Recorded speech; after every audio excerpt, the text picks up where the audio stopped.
네, 안녕하세요. 대방전기통신학원입니다.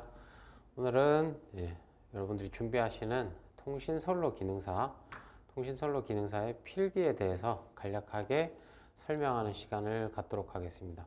자, 우선 통신 자격증, 기능사부터 해서 산업기사, 기능장까지 많은 종류가 있지만 그 중에서 이제 통신선로 기능사라는 종목이 있습니다. 자격증 종목 자체 이름이 선로 기능사다 보니까 선로에 대한 내용들이 필기와 실기에 포함이 되어 있고 거기에 관한 여러 가지 내용들이 필기 시험에 나오고 있고요. 실기 같은 경우에는 저희 학원에서 또 실기도 준비할 수 있기 때문에 실기에 관련된 내용들은 추후에 알아보고, 오늘은 필기에 대해서 여러분들이 그러니까 어떤 내용을 시험을 보기 때문에 어떤 내용을 어떻게 공부를 할지, 그리고 어떤 부분이 좀 어렵고 어떤 부분이 쉽고 어떻게 공부를 해야 되는지, 공부 내용과 방법에 대해서 간단하게 안내를 해 드리도록 하겠습니다. 자, 우선 통신선로 기능사 필기 시험은 1년에 3번 정도 시험이 시행이 되고 있습니다. 보통 1회, 2회,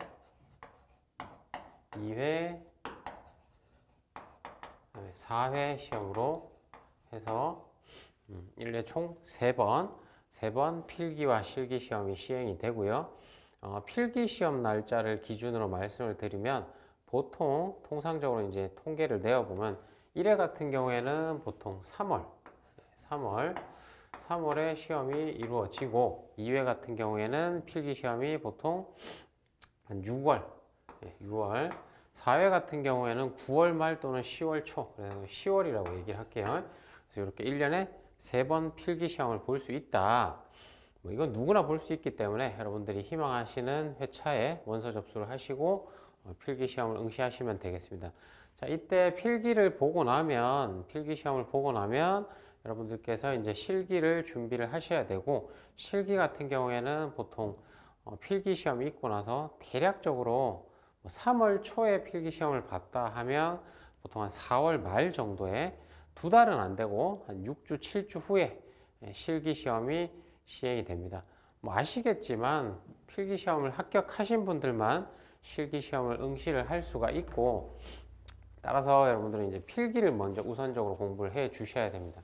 실기 같은 경우에는 자세하게 설명드리는 거는 추후 시간에 하도록 하고, 실기는 UTP 케이블과 강 케이블 이런 것들을 내용으로 하기 때문에 저희 학원에서 장비를 만지면서 배우시는 게 좋고요.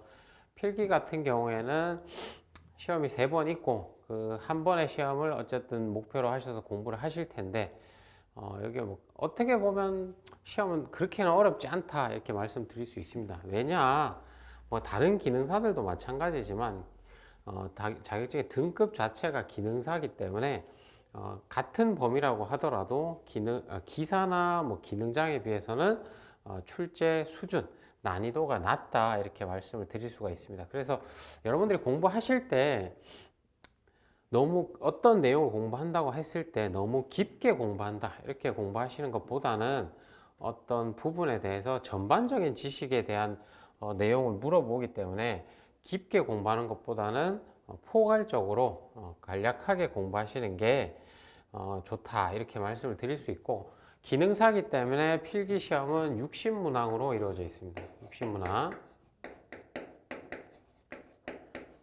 이 60문항을 60분의 시간, 1시간의 시간 동안 여러분들이 시험을 보시게 되고, 그 다음에 합격은 필기든 실기든 60점 이상을 받아야 합격을 합니다. 60문항 중에서 60점 이상을 받으려면 몇 문제 이상을 맞춰야 되냐? 36개, 36개 이상을 맞추시면, 36개부터 36개, 7개, 총 60개 중에서 36개 이상을 맞추시면 합격이다. 문제는 모두 객관식으로 구성이 되어 있고요. 그 다음에 객관식 문제는 60문제 중에 모두 사지선다형으로 되어 있습니다. 1, 2, 3, 4번. 자, 그러면 이 선로 기능사는 어떤 필기 시험을 보냐? 출제 기준을 간략하게 설명을 드리자면 총 4가지 파트로 구성이 되어 있습니다. 자, 선로기능사의 출제 기준 총 4가지 범위로 구성이 되어 있는데, 첫 번째는 아무래도 통신공학이기 때문에, 선로기능사도 어쨌든 통신에 관련된 내용이기 때문에 전기전자공학이 범위에 들어가 있습니다. 전기전자공학. 자, 근데 이제 일반인들, 뭐 예를 들어서 전혀 이쪽 전기, 전자, 통신과 관련이 없다, 나는 문과다, 아니면 뭐 전혀 이런 내용에 대해서 공부한 적이 없다 하시는 분들이 요 전기전자공학을 공부하실 때 좀 계산하는 문항들이 있다 보니까 조금 어려워 하실 수도 있지만, 쉽게 얘기하면 여러분들 옛날에 어릴 때 공부할 때 학교에서 오음의 법칙 이런 거 들어보셨죠? 전류 I는 R분의 V다, 이런 식으로 이런 내용들이 포함된 게 전자공학인데, 뭐 범위는 많습니다. 범위는 많지만 계산하는 문제도 있지만, 어쨌든 물어보는 난이도 자체가 굉장히 간단합니다. 그 공식만 알고 있으면 계산을 할 수 있고, 이런 내용들도 포함이 되어 있기 때문에 너무 부담 갖지 마시고 동영상 강의, 그다음에 학원 수업을 잘 참고하셔서 절대 포기하지 마시고, 아주 쉽게 물어보니까 이 전기전자공학은 간단하게 정리해드리는 대로 필기하시고 공식 암기하셔서 그 수치를 대입을 하면서 공부를 하시면 절대 어려운 문제는 없습니다. 이거는 무조건 쉽게 나오니까 꼭 요거는 공식 암기하면서 자기가 연습장에 쓰면서 대입을 해보고 계산을 해보고 이렇게 하시는 게 고득점으로, 이 전기전자공학에서 고득점으로 갈 수 있다, 이렇게 말씀을 드릴 수 있고, 자, 두 번째 출제 범위는 전자계산기 일반이 있습니다. 계산기 일반? 이렇게 생각하실 수 있지만, 요거는 어쨌든 뭐 컴퓨터와 관련된 내용들, 컴퓨터 내용, 뭐 그 다음에 컴퓨터에서 어떻게 처리를 하냐, 이런 내용들로 돼 있고, 문항수는 어쨌든 예를 들어서 여러분 60문항이라고 했을 때 범위가 제가 몇 파트라고 했었죠? 4가지 파트로 구성이 되어 있다 했지만 4분의 1은 안 돼요. 전자계산기 일반이 문제의 비중을 봤을 때 4분의 1이라고 하면 15문제 정도가 되는데, 전기전자공학은 15문제 정도가 되지만 계산기 일반은 대략 한 10개 정도밖에 안 나온다. 그래서 이런 것들은 간단하게 문제와 설명을 참고하셔서 문제 중심으로 공부하시면 충분히 고득점을 받을 수 있다, 이렇게 정리해 주시면 되겠고, 그 다음에 하이라이트는 뭐냐, 선로 기능사다 보니까 이름이 선로 기능사니까 당연히 선로에 대해서 알아야겠죠. 그래서 통신 선로에 관련된 이론적인 내용들, 그 다음에 기기적인 내용들이, 통신 선로와 관련된 내용들이 상당수 통신선로 일반이라는 항목으로 해서 7조의 기준에 포함이 되어 있고요. 그래서 이 부분에 대해서도 여러분들이 문제와 저희 학원에서 설명해 드리는 내용들을 잘 참고하셔가지고 하시면 충분히 이 문제를 다 맞추실 수 있고, 그 다음에 이 선로에 나오는 내용들이 결국은 뭐 실기 때 만지는 장비들에 관한 내용들도 나오기 때문에 필기 공부하실 때 조금 잘 이해를 하시고 용어 같은 것들을 잘 습득을 하신다면 실기 때도 점수를 충분히 실기를 쉽게 수월하게 할 수 있다, 이렇게 이해하시면 되겠습니다. 그 다음에 모든 통신 시험, 모든 통신 관련 시험들은 자격증에 그 관련된 법규 기준에서는 설비 기준이라고 합니다. 출제 기준에서는 통신에 관련된 설비 기준, 쉽게 얘기해서 법이라고 생각하시면 돼요. 어떤 통신 선로를 구축을 할 때 어떻게 해야 된다, 아니면 뭐 어떤 케이블을 어떻게 설치를 해야 된다, 이런 관련된 규정들을 기준하고 있는 설비 기준이 시험 문제에 포함이 되어 있고, 문항수도 4분의 1 정도 포함이 되어 있습니다. 그래서 이런 설비 기준은 내용이 그러니까 범위가 넓고 다 암기를 해야 되기 때문에 그 법규 자체를 다 암기하시는 것보다는 이것도 마찬가지로 문제 중심으로 공부를 하시면 충분히 합격하실 수 있다, 이렇게 정리를 해 주시고, 자, 정리를 해보면 이거죠.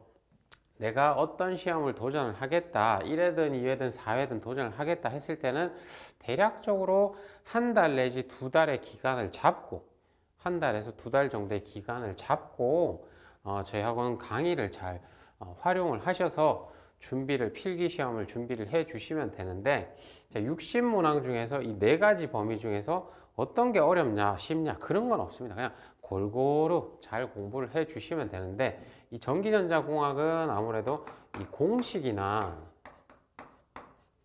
관련된 계산식이 많이 있어서 이런 것들은 처음에 느끼실 때는 어렵지만 공식만 알고 있으면 어떤 문제든 풀 수 있다. 요걸 꼭 기억을 해 주셔서 요거는 좀 이렇게 필기하시면서 그렇게 공부를 해 주시고, 계산기 일반과 선로, 설비 기준 같은 경우에는 문제 중심으로 해서 준비를 하신다면 충분히 여러분들이 통신선로 기능사 필기를 합격할 수 있다. 이 점 꼭 명심을 해 주시고요. 준비하실 때 뭐 어떤 분들은 그냥 대충 이렇게 뭐 인터넷 같은 데 뒤져서 이렇게 공부하시고 이런 분들도 있지만, 가급적이면 똑바로 하시는 방법은 뭐냐, 교재와 학원 강의를 잘 참고하셔서 잘 따라오시면 저희가 깔끔하게 여러분들이 공부하실 수 있도록 요약 정리를 조금씩 문제를 풀면서 해 드릴 거기 때문에, 문제를 보고 요 문제에서 의미하는 게 뭐냐, 중점을 두는 게 뭐냐, 이런 것들을 짚어 드릴 거기 때문에 그 내용들을 잘 참고해서 정리하시면 60문항 중에서 충분하게 70점 이상은 받을 수 있지 않나. 물론 뭐 100점 받는 거는 공부를 정말 열심히 하셔야 되겠죠, 모든 내용에 대해서. 근데 뭐 어쨌든 60점 이상 받으면 60점이나 70점이나 100점이나 필기 합격자의 등급을 유지하는 건 똑같습니다. 60점만 받아도 난 실기를 볼 수 있다. 요점 꼭 명심을 하시고, 공부하실 때 이해가 좀 어려운 분들은 좀 넘어가시고, 이해할 수 있는 부분들은 이해하시고 암기하시고 이렇게 하시면 충분히 합격할 수 있다. 이렇게 해서 정리해 주시면 필기는 무난하게 통과할 수 있지 않을까 이렇게 생각을 합니다. 그래서 필기 관련된 내용들을 정리를 해 드렸습니다. 그래서 요거 잘 참고하셔서 필기 시험 준비해 주시면 되겠습니다. 잠깐 쉬었다 수업하도록 하겠습니다.